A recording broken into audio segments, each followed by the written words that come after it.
اس کو اسی طرح رکھا ہے. جبکہ دوسری طرف اگر ہم لوگ دیکھیں گلگت بلتستان کے لوگوں کو ڈیوائیڈ کیوں کیا جاتا ہے اس کے مختلف گروپس میں اور ان چیزوں میں، جیسے کہ سیکٹرینزم ہو گئے، اور اس میں دوسرے ایشوز اگر ہم لوگ دیکھیں تو زبان کے بیس پہ یا لوگوں کے بیس پہ یا مختلف ایشوز کے بیس پہ لوگوں کو ڈیوائیڈ کر دیا جاتا ہے. یہ ڈویژن اکثر کیوں کی جاتی ہے؟ اکثر گورنمنٹ جو ہوتی ہے یا پولیٹیکل پارٹیز جو ہوتے ہیں یا جو اتھارٹی پاورز ہوتے ہیں ایک ریجن کے لوگوں کو اس لیے ڈیوائیڈ کرتے ہیں کیونکہ اگر ہم لوگ دیکھیں نیکولا میکیولی ایک بہت بڑا فلسفر بھی تھا، ہسٹورین بھی تھا، اور ایک بہت بڑا رائٹر بھی تھا. وہ کہتا ہے کہ جو لوگوں کو ڈیوائیڈ کیا جاتا ہے تاکہ وہ ایک مل کر ایک متحد آواز نہ ریز کر سکے گورنمنٹ کے حق میں اگینسٹ. یعنی جب لوگوں کو ڈیوائیڈ کرتے ہو مختلف گروپس میں، وہ پھر مل کر ایک آواز نہیں اٹھا سکتے ہیں. اگر اس کے بارے میں دیکھیں تو فریڈرک نیٹشے وہ بھی بہت بڑا فلسفر ہے اپنے وقت کا. وہ کہتا ہے کہ لوگوں کو ٹولز اور اینیمیز کے فارم میں ڈیوائیڈ کرو تاکہ رولر جو ہوگا اس کے لیے آسان ہوگا کہ لوگوں کے اوپر رول کرنا، تاکہ لوگ کبھی بھی مل کر آواز نہ اٹھا سکیں. اس کے اگر ہم گلگت بلتستان کی تاریخ میں مثالیں دیں تو 2023 میں جب گندم کوئٹے کے لیے پورے گلگت بلتستان کے اندر لوگ اپنا آواز اٹھا رہے تھے سیکٹرینز اس کے خلاف گندم کوئٹے کے لیے، تو درمیان میں سیکٹرین گروپ کا ایک ایسا آواز اٹھائی گئی، ایک ایسی چنگاری جلائی گئی جس کی وجہ سے لوگوں کا ایک دم سے اپنا بیسک رائٹ جو گندم کا تھا، جو پانی کے ایشوز ہوتے ہیں، جو بجلی کے ایشوز ہوتے ہیں، جو وہاں پر ہیلتھ کے ایشوز ہوتے ہیں، ان ساروں کو چھوڑ کر سارے لوگوں کا ڈائریکٹلی ڈیوائیڈ ہو گئے شیعہ سنی ہو کر سیکٹرین گروپ کی طرف اور اس ایشو کی طرف ڈیوائیڈ ہو گئے، اور پھر وہ اپنی جو اوریجنل بیسک جو ان کا رائٹ تھا اس کی آواز کو بھول گئے. یہ سیکٹرینزم ڈویژن گلگت بلتستان میں کب سے ہے؟ اگر ہم لوگ دیکھیں تو گلگت بلتستان کے اندر سیکٹرینزم ڈیوائیڈ جو ہے وہ تو 1947 کے بعد سے ہے، لیکن گلگت بلتستان میں سب سے بڑا کرائسس جنرل ضیاء الحق کے ٹائم پیریڈ میں آیا. جنرل ضیاء الحق نے جب فرسٹ ٹائم کو گلگت بلتستان میں 1980s میں وہ یہ ایشو ڈال دیا گلگت بلتستان کے عوام کے درمیان، تب سے گلگت بلتستان کی حالت بد سے بدتر ہوتی گئی. اور اگر ہم لوگ دیکھیں تو اس کے 2000 میں بھی ایفیکٹس گلگت بلتستان کو بہت زیادہ سامنا کرنا پڑے، اور 2010 میں بھی، 2013 میں بھی، اور 2017 میں بھی جا کر اس طرح کے بہت سارے سیکٹرینزم ایشوز سامنا کرنے پڑے. گورنمنٹ ان مسائل کو حل کیوں نہیں کرتی، اور کیوں کبھی کبھار گورنمنٹ ان مسائل کو خود ہی ہوا دیتی ہے، کیوں نہیں ان مسائل کے اوپر بات کرتی ہے؟ کیونکہ جب تک لوگ تقسیم ہوئے ہوتے ہیں گورنمنٹ بنانا ایزی ہو جاتا ہے، گورنمنٹ چلانا ایزی ہو جاتا ہے. جو مسائل ہیں لوگوں کے، بجلی کے، جتنے بھی ایشوز میں بار بار ان کو ایڈریس کرتا رہا ہوں پچھلے ایک دو ویڈیوز میں بھی، جتنے بھی تعلیم کے مسائل ہیں، جو بھی مسائل ہیں، ان کو ان کے لوگوں کے فوکس اس سے اٹھا کر ان چیزوں میں ڈال کر تاکہ لوگ اپنے کنسٹیٹیوشنل رائٹس کی بات نہ کرنا شروع کر دیں اور لوگ ہمیشہ سے ایک سپریس زندگی گزارنے کے عادی ہو جائیں. اور ان مسائل کی وجہ سے سوسائٹی جو ہوتی ہے آپس میں فریگمنٹڈ ہوتی ہے، ایک ڈیوائیڈ ہو جاتی ہے. لوگوں کی اگر کوئی شیعہ کا مسئلہ ہوا تو کبھی بھی سنی جا کے اس کو سپورٹ نہیں کرتے، کبھی سنیوں کا مسئلہ ہوا تو کبھی بھی شیعہ جا کے اس کو سپورٹ نہیں کریں گے، اور اس کی وجہ سے لوگ مل کر گورنمنٹ کے خلاف ایک آواز نہیں اٹھا سکتے ہیں. آگے کے لیے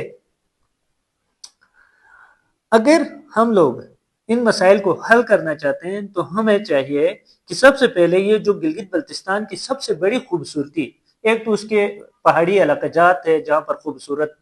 ٹورزم پلیسز ہیں، وہ ہے. دوسرا گلگت بلتستان کی یہ ڈائیورسٹی ہے، شیعہ، سنی، اسماعیلیہ، بریلوی، دیوبندی جو بھی ہیں، ان سیکٹرینین گروپ کی جو ڈائیورسٹی ہے وہ سب سے بڑی ان کی خوبصورتی ہے. اس خوبصورتی کو نہ کہ لوگ ایک دوسروں کے اگینسٹ استعمال کریں، بلکہ لوگ ایک دوسروں کے ساتھ مل کر، ایک دوسروں کے ساتھ اتحاد کے ساتھ، ایک دوسروں کے ساتھ یکجہتی کے ساتھ، اور اپنے بیسک مسائل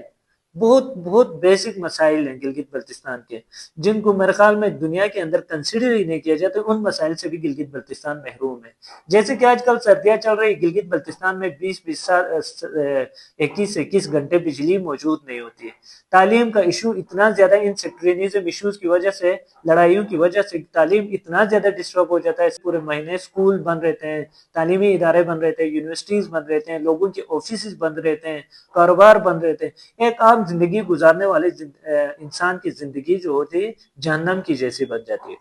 تو ان سارے مسائل کو دور کرنے کے لیے ہمیں اس جو ڈائیورسٹی ہے، اپنی جو شیعہ سنی جو ڈائیورسٹی ہے، پورے اسماعیلیت جتنے بھی ڈائیورسٹی ہے، ان ساروں کو مل کر اتحاد کے ساتھ کام کرنا چاہیے۔ اور یہ جو گورنمنٹ کا بنایا ہوا رول ہے، ڈیوائڈ اینڈ رول پالیسی والا جو کنسپٹ ہے، اس کے اگینسٹ کھڑے ہونے چاہیے، اور اپنے قانون کے دائرے میں رہ کر اپنے کنسٹیٹیوشنل، اپنے قانونی حقوق کے بات کرنی چاہیے، اور گورنمنٹ سے اپیل کرنی چاہیے کہ وہ زیادہ سے زیادہ اسٹرانگ گورنمنٹ، خود ہی لوگوں کی چنی ہوئی گورنمنٹ جو ہو وہاں پر حکومت کر سکے۔ اور یہ جو گلگت بلتستان کے اندر ایشو یہ نہیں ہے، یا مسئلہ یہ نہیں ہے، یا کوشچن یہ نہیں ہے کہ وہاں پہ شیعہ سنی اسماعیلیہ ہے، بلکہ گلگت بلتستان کے اندر سب سے بڑا ایشو، سب سے بڑا کوشچن، سب سے بڑا مسئلہ یہ ہے کہ لوگوں کے پاس رائٹس نہیں ہیں، اور وہ ڈپرائیو زندگی، وہ غربت کی اور اس کے پسی ہوئی زندگی گزار رہے ہیں۔ اپنے حقوق، اپنے وائس، اپنے منرلز، اپنے ریسورسز، اپنے water, each and everything ہونے کے باوجود بھی گلگت بلتستان کے عوام آج بھی غربت کی لائن سے بہت نیچے ہے۔ پاکستان کے ہر پروونس سے، ہر ڈسٹرکٹ سے گلگت بلتستان کے عوام بہت زیادہ پیچھے ہے۔ 90% گلگت کی بلتستان کے عوام جو ہے وہ نوکریوں کے، گورنمنٹ کی جو نوکریاں ہوتی ہیں انہی پہ وہ رکھتی ہے، اور ان میں سے بھی جو بڑے جو سیٹس ہوتے ہیں، چیف سیکرٹری اور یہ جو بڑے عہدے ہوتے ہیں، وہ فیڈرل سے ان کو سلیکٹ کیے جاتے ہیں۔ گلگت بلتستان کے عوام کو اپنے حقوق، نہ عدالتی حقوق، نہ ان کو انصاف ملتا ہے، نہ وہ اس لیول کا انصاف یا حقوق ملتے ہیں جو کہ پاکستان کے دوسرے ڈسٹرکٹس اور دوسرے جو پروونسز ہیں وہ انجوائے کرتے ہیں۔ تو گلگت بلتستان کے عوام سے میرا کوشچن یہی ہے، کیا آپ سمجھتے ہیں کہ گلگت بلتستان کے آج بھی ڈیوائڈ اینڈ رول پالیسی کے مطابق چلایا جاتا ہے؟ اور اب سب سے یہ گزارش ہے، مذہبی جو مسائل ہیں ان کو سائیڈ پر رکھ کر، ان کو ہمیشہ کے لیے سائیڈ پہ رکھ کے، اپنے مفاد کے لیے ایک یک آواز ہو کر اپنے حقوق کے لیے آواز اٹھائیں، اور گلگت بلتستان کی ترقی، گلگت بلتستان کے امن، گلگت بلتستان کے اندر لو، محبت، رسپیکٹ وغیرہ کو فروغ دینے کے لیے یکجاں ہو جائیں۔ آخری پیغام میرا، گلگت بلتستان پائندہ باد، پاکستان زندہ باد۔ گلگت بلتستان بھی ڈیزرو کرتا ہے کہ ڈگنیٹی، جسٹس ہو، اور اس کے اندر ایک دوسروں کے لیے لو ہو، اور ایک یونٹی ہو۔ ہمارے لیے سب سے امپورٹنٹ چیز یونٹی ہے۔ تھینک یو سو مچ۔ اگر ویڈیو اچھی لگی تو شیئر بھی کریں، اور کمنٹس میں اپنی رائے کا ضرور اظہار کریں، اور دوسروں کے ساتھ یہ ویڈیو شیئر کریں تاکہ ہمارا جو پیغام ہے یہ ہر بندے تک پہنچ جائے۔ Thank you so much.